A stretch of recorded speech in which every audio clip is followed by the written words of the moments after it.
He changed our anniversary dinner reservation to a table for two, for him and his colleague. I sat at the bar sipping champagne, watching him slip my bracelet onto her wrist, calling it a family heirloom. I walked over, unclasped it and smiled. "You're right. It belonged to my grandmother. Along with the house you're now evicted from." He laughed, until security arrived with her husband.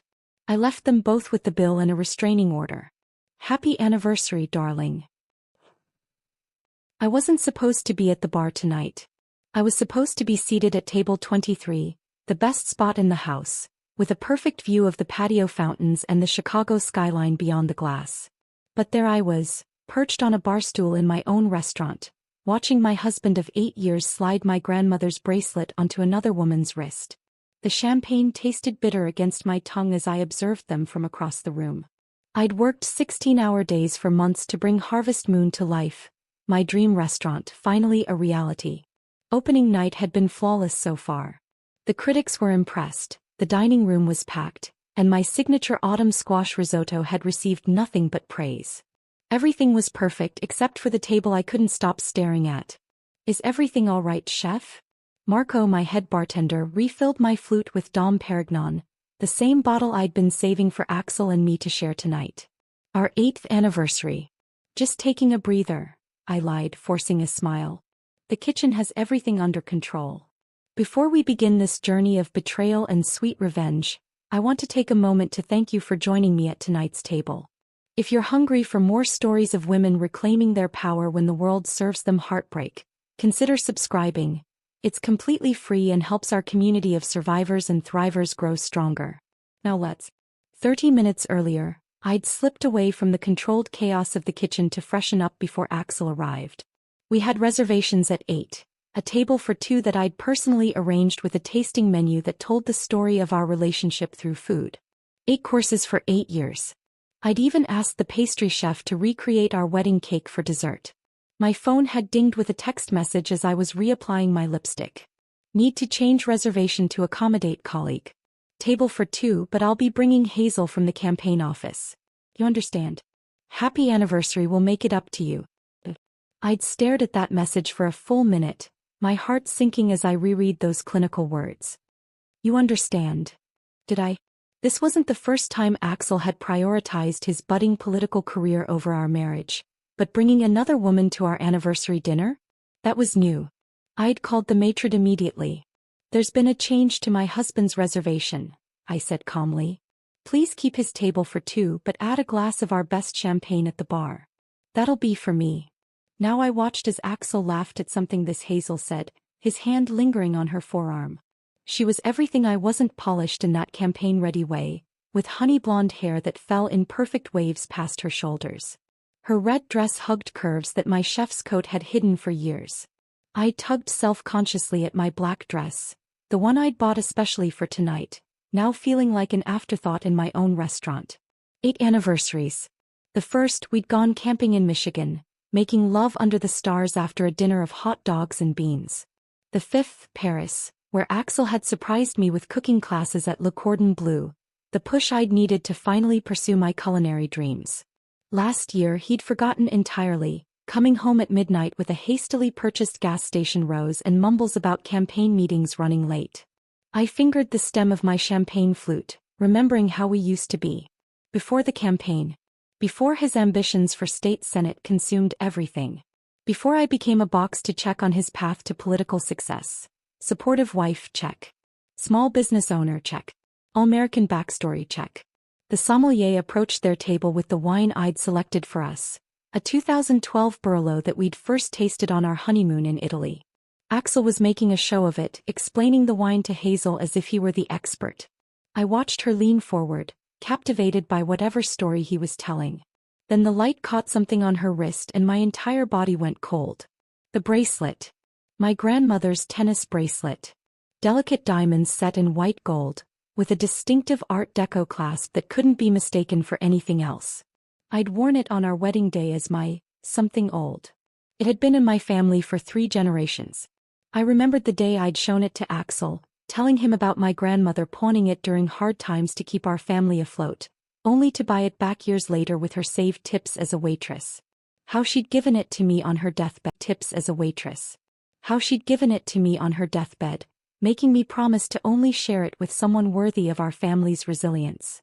Axel was gesturing animatedly now, clearly deep into some campaign anecdote. I caught fragments, family heirloom, and passed down for generations. He was telling my family story, claiming my history as part of his narrative. And Hazel was looking at that bracelet with awe, running her fingers over the diamonds that should have been on my wrist tonight. My shock crystallized into something harder, colder. This wasn't just a forgotten anniversary or a career prioritized over marriage. This was theft of my heirloom, my history, my dignity.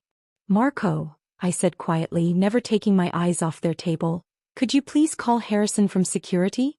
Tell him I need assistance with a situation in about 10 minutes. Of course, chef.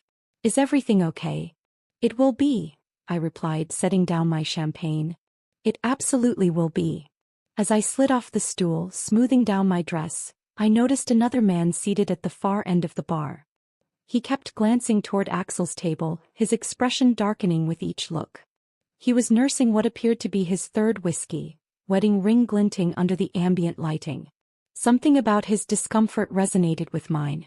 My mind raced as I approached the hostess stand, checking the reservation system.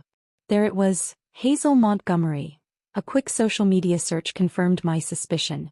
The man at the bar was Stephen Montgomery, Hazel's husband. The reservation had originally been in his name before Axel changed it. I felt a calm clarity wash over me as the pieces fell into place. The betrayal was even more calculated than I'd initially thought. This wasn't just an inappropriate work dinner. They hadn't even tried to be discreet, using their real names, coming to my restaurant on my anniversary. I took a deep breath and made my way toward their table, my chef's instincts taking over. In the kitchen, timing is everything. The perfect moment to remove a steak from heat, to add the final seasoning, to present the dish.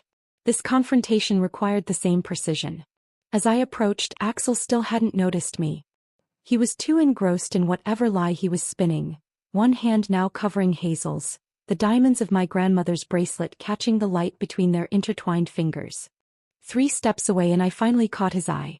For just a second, I saw panic flash across his face before he composed himself, plastering on that campaign-ready smile I'd grown to despise. Melody. There you are, he exclaimed too loudly. I was just telling Hazel about your restaurant. Join us.